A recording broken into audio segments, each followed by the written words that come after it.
14절까지입니다. 제가 봉독하겠습니다.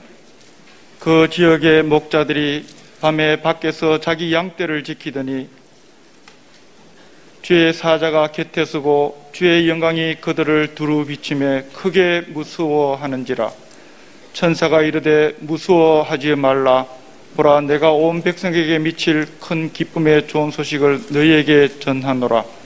오늘 다윗의 동네에 너희를 위하여 구주가 나셨으니 곧 그리스도 주시니라. 너희가 가서 강보에 쌓여 구에 누워 있는 아기를 보리니 이것이 너희에게 표적이니라 하더니, 호련히 수많은 천군이 그 천사들과 함께 하나님을 찬송하여 이르되, 지극히 높은 곳에서는 하나님께 영광이요 땅에서는 하나님이 기뻐하시는 사람들 중에 평화로다 하니라.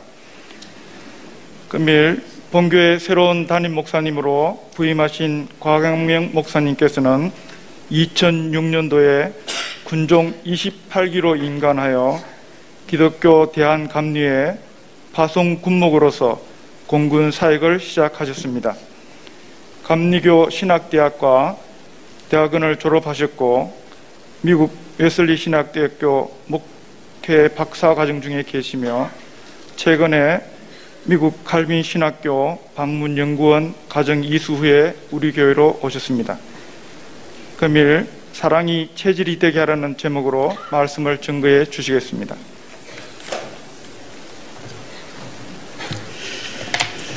할렐루야.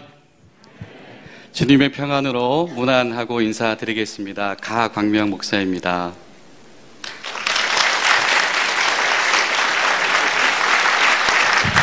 근데 사실 제가 이렇게 인사를 드리는 것도, 또 장로님께서 담임 목사 부임 감사 예배다라고 말씀해 주시는 것도 사실은 뭔가 맞지 않고 과분하다라는 생각이 되어집니다. 오늘은 우리 주님 예수 그리스도의 탄생을 우리가 기다리고 고백하는 성탄절이기 때문에 저 여러분의 마음과 기쁨과 사랑이 거기에 몰입할 수 있는 복된 주일이 될 수 있기를 간절히 소망합니다. 저 어저께 이 성탄 전야 예배 때부터 참석하면서 이 아름다운 이 꽃꽂이부터 유치부 그리고 장년들까지 모든 세대가 함께 있는 그 시간 자체가 저에게는 굉장히 큰 감사고 행복이었습니다. 그래서 오늘 또 우리 찬양대 칸타타까지 지금 기대하고 있는데 제가 얼마나 오늘 끝까지 은혜를 받을 수 있을지 저에게도 참 감사한 사건인 것 같아요. 그런데 지난 주간에 아마 이 새벽에 이 새벽 예배 링크를 아무 생각 없이 클릭하셨다가 웬 황금 잉어빵 같은 사람이 갑자기 뭐라고 하고 있어가지고 화들짝 놀라신 분들이 많으시다고 들었는데 저도 놀랐습니다. 제가 그렇게 생겼는지 몰랐어요. 여러분 심심한 사죄의 말씀을 드리고요. 그 말씀을 하시는 권사님들 표정을 보니까 제가 예전에 저 사당동에 있는 석천감리교회 출신인데요. 이 성탄 전야에 우리 학생부에서 이 선물 증정식을 이렇게 주고 받았습니다. 그때 제가 이 포장지를 막 뜯어서 옆엔 누구 받고 뭐 받는데 난 뭐 받았을까 했는데 어떤 선생님이 정성껏 써주신 손편지가 있었는데 제가 무척 실망을 했었거든요. 근데 그 표정이 바로 권사님들, 집사님들 표정이어서 안타깝다. 하지만 여러분, 편지는 그리스도의 향기가 될 수도 있는 줄로 믿습니다. 여러분, 저를 위해서 제가 더 예수님을 사랑할 수 있도록, 그리고 여러분들도 더 예수님을 사랑할 수 있도록 서로 기도로 돕는 저 여러분이 될 수 있기를 간절히 소망합니다. 오늘 성경 오늘 우리에게 이렇게 도전하죠. 다윗의 동네에 오늘 구주가 나셨다. 구주가 나셨다. 곧 그리스도 주시니라.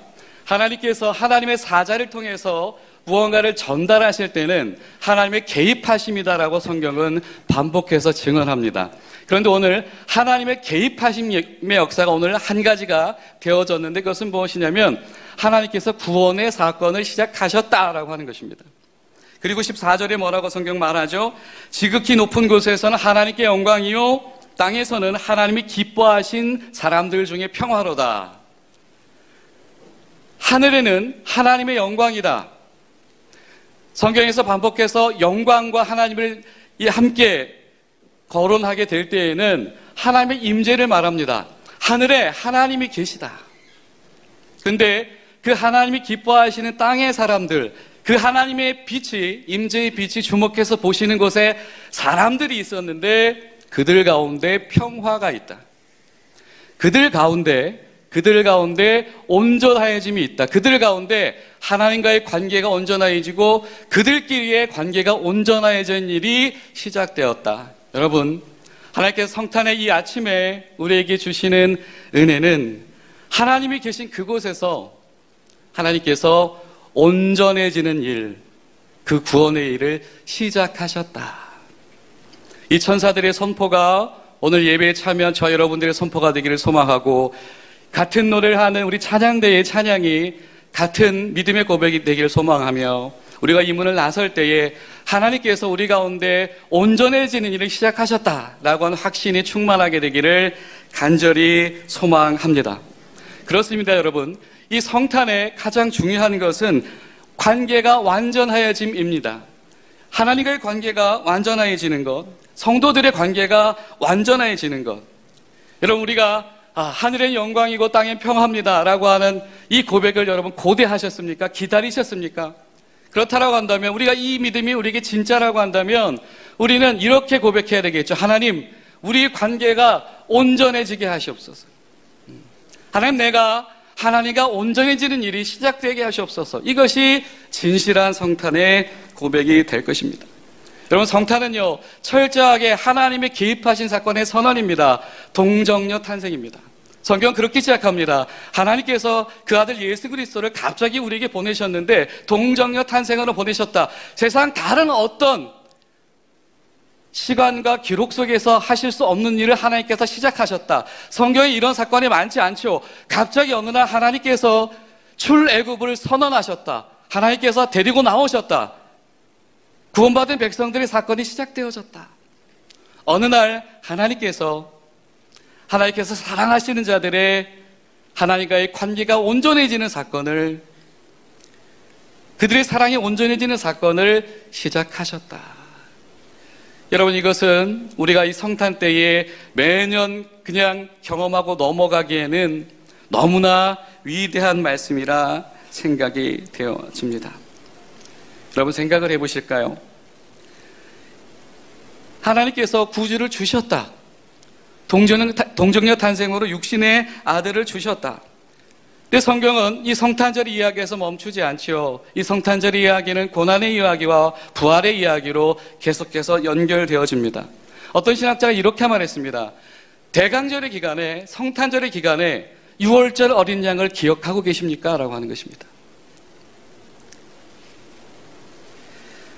마가복음 14장 12절을 보면 성경이 이렇게 말합니다. 무교절 첫날 곧 6월절 양을 잡는 날에 제자들이 예수께 여짜오되 우리가 어디로 가서 선생님께 6월절 음식을 잡수시게 준비하나이까? 그 18절에 보니까 예수님께서 그 제자들을 어느 장소로 데리고 가셔서 이 6월절 만찬, 광복절 만찬이죠. 독립기념일 만찬입니다. 이 만찬을 하시면서 이렇게 말합니다. 너희 중에 한 사람 곧 나와 함께 먹는 자가 나를 팔리라. 축제의 식탁인 6월절에 스스로 제물이 되실 것을 밝히고 계신 예수님, 이것이 우리에게 오신 예수님이다라고 성경은 소개합니다. 또 나아가서 누가복음 22장 19절 20절 또 떡을 가지고 감사 기도하시고 떼어 그들에게 주며 이르시되 이것은 너희를 위해 주는 내 몸이라 너희가 이것을 행하여 나를 기념하라 하시고 직후에 잔도 그와 같이 하여 이르시되 이 잔은 내 피로 세운 새 언약이니 곧 너희는 너희를 위하여 붓는 것이라. 예수님께서 6월절 식탁에서 말씀하십니다. 내가 내 살과 피를 너희에게 쏟겠다. 하나님께서 보라, 하늘에서 지금 영광스러운 임재를 드러내셨고 하나님께서 지금 이 순간부터 구원의 일을 시작하셨는데, 그래서 그 하나님의 주목하시는 이들에게 온전하여짐이 시작이 되어지는데, 그 온전하여짐의 시작점으로 오신 예수님께서 말씀하십니다. 너희 중에 나를 팔 자가 있다.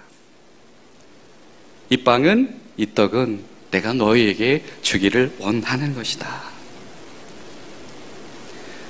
여러분, 빌드업 이런 얘기 참 우리가 이 11월, 12월에 많이 했죠. 성경은 차근차근 쌓아 나가십니다. 하나님께서 모세를 통해서 백성들에게 선언하셨죠. 나가자.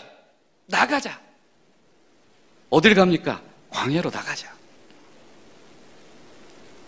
하나님께서 천사의 입술을 통해서 선포하십니다. 오늘부터 시작이다. 그 예수님 앞으로 나오고 예수님을 만나보고 예수님을 경험하기 시작을 합니다. 여러분, 우리가 예수님의 탄생을 만나는 사건은 정말 중요한, 그렇죠, 김민재 선수가 패스하듯이 바로 그 첫 번째입니다.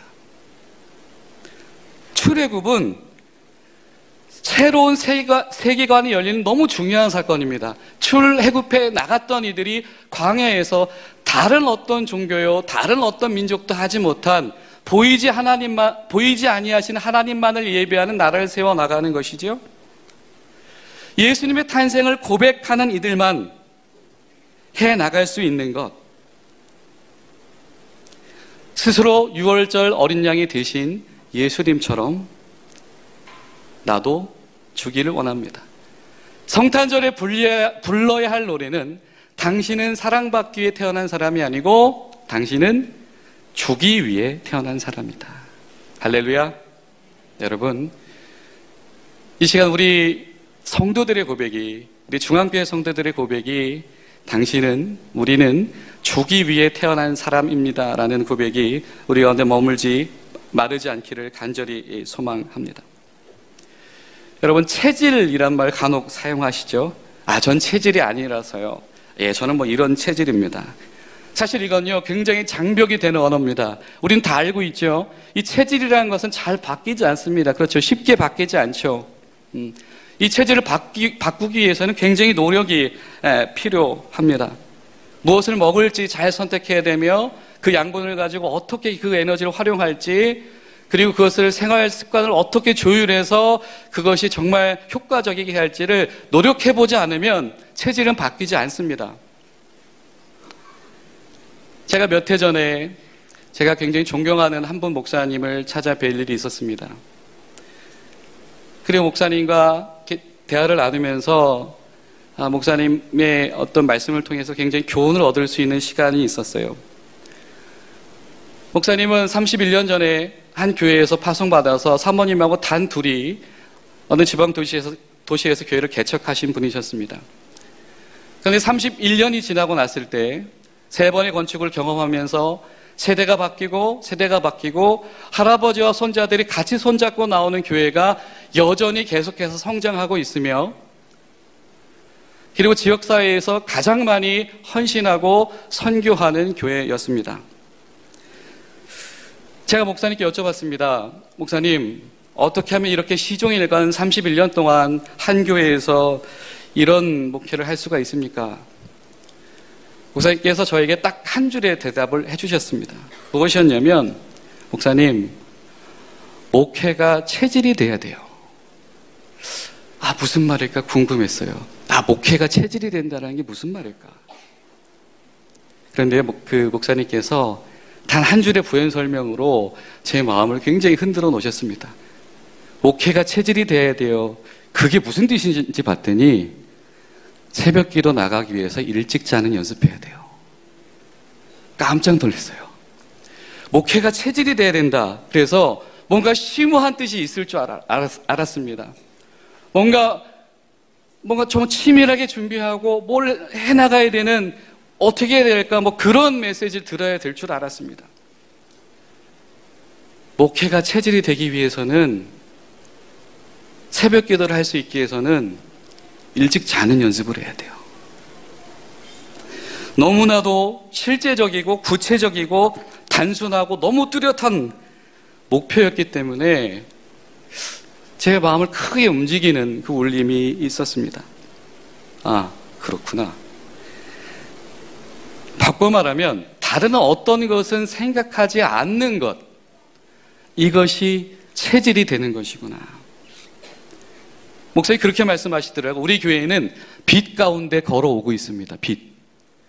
치읓이 아니고요. 지읒입니다. 부채. 31년 동안 건축을 3번 하니까 교회가 여전히 대출 상황에 있는 것이죠. 근데 성도들 가운데 기쁨이 마르지 않는 겁니다. 목회자가 행복합니다. 할아버지와 손자, 손녀들이 행복합니다. 화평을 잃지 않아요. 그 어려운 가운데 긴박감을 잃지 않습니다. 그 교회가 지역사회에서 가장 선교에 많은 지출을 감당합니다. 교회가요, 기준이 굉장히 까다롭습니다. 연말이 되면 모든 교인들이 자기 평가를 합니다. 담임 목사님부터 셀프 평가를 해요. 그래서 거기에 미진하면 교회 재직에 섬기는 데에 목사님 저는 안 될 것 같아요. 회개합니다. 그런데 교회들이 행복해해요. 무엇인가 강력한 은혜가 그 교회의 체질을 붙잡고 계신 것 같았습니다. 우리가 지난주에 묵상했던 요한일서 3장 성경이 이렇게 말하죠. 그의 계명은 이것이니 곧 그 아들 그리스도의 이름을 믿고 그가 우리에게 주신 계명대로 서로 사랑할 것이라. 그 계명을 지키는 자는 주 안에 거하고 주는 그 안에 거하시나니 우리에게 주신 성령으로 말미암아 그가 우리 안에 거하는 줄을 우리가 아느니라. 하나님의 자녀가 되었음의 증거인 내주하시는 성령님이 우리 가운데 있구나라고 하는 확신은 어디에서 오는가? 내 안에 내 교우를 사랑하는 마음이 발동되었는가? 라고 성경은 말합니다. 이 성탄절 아침에 주님은 우리에게 도전하십니다. 사랑하는 중앙교회 성도들아, 사랑이 체질이 되도록 하여라. 오직 주가 가르쳐 주신 사랑만이 우리 교회의 제1의 목표가 되어야 하는 것입니다. 그 위에는 마음에 두지 않을 수 있는 것, 이 사랑을 실현하기 위해 먹어야 됩니다. 이 사랑을 실현하기 위해 훈련해야 됩니다. 이 사랑을 실현하기 위해 우리가 가진 것들을 구조화해 나가야 합니다. 그것이야말로 사랑의 체질화이죠. 근데 여러분, 이 얘기 우리가 어떤 때 쓰는 말입니까? 그렇죠. 제자 훈련할 때 쓰는 말이죠. 제자의 도가 다른 것이 아닙니다. 무엇을 먹을까? 우리가 생각하고 우리가 의사결정할 때에 무엇을 먹을까? 우리가 무엇을 먹고 무슨 에너지로 우리가 판단을 할까? 오직 말씀과 예수님이 어떻게 하셨는가? 그리고 우리가 그것을 소화해내기 위해서 어떻게 훈련해야 되는가? 연습해야 되는가? 예수님은 어떻게 행하셨는가? 우리가 그것을 어떻게 구조해 나가야 될까? 성경은 교회들에게 무엇이라 말씀하시는가? 여러분, 사실 우리가 대강절 지나면서 성탄절을 기다렸지만 우리가 성탄의 성경들을 묵상을 할 때 우리가 경험하게 되어지는 것은 이 성탄절의 사건을 가장 기다리신 분은 누구실까요? 분명히 살아계신 하나님이실 겁니다. 어떻게 해야 될까? 어떻게 해야 될까? 뭘 줘야 될까? 뭘 줘야 될까? 여러분, 제가 정말 미국에서 귀국하기 전에 저희 어머니가요, 한 달 전에 동치미를 담그셨더라고요. 예, 그리움이란 그런 것 같아요. 한 달 전부터 막 김치 담그고 있는 거죠. 내 자녀들이, 내 백성들이 언제 돌아올까? 뭘 줘야 될까? 뭘 줘야 될까? 우리 아버지 하나님이 선택하신 것은 내 아들 예수 그리스도. 너무 보고 싶어서 비슷한 것만 봐도 마음이 움직이죠. 여러분, 제가 예전에 저 벽제 포대에 있을 때 우리 군종병과 고양시에 있는 이마트를 가면 너무나도 큰 혜택을 받았어요. 거기 시식 코너에 계신 어머님하고 냉동식품에 계신 어머님들이 저희를 너무 좋아하셨어요. 왜? 이유는 아주 간단하죠. 무엇이죠? 예, 아들이 군대가 있으니까요. 배 안 고픈데 먹고 가래요. 분명히 돈 낸 만큼 샀는데 이 스티커 북 찢어가지고 하나를 더 껴줘요. 분명히 그분은 그거 자기 돈으로 메꿔야 될 거 아닙니까? 나중에는 좀 죄송스럽기도 하더라고요. 그렇지만 어쩔 수 없게 안면 몰수하고 매주 갔습니다.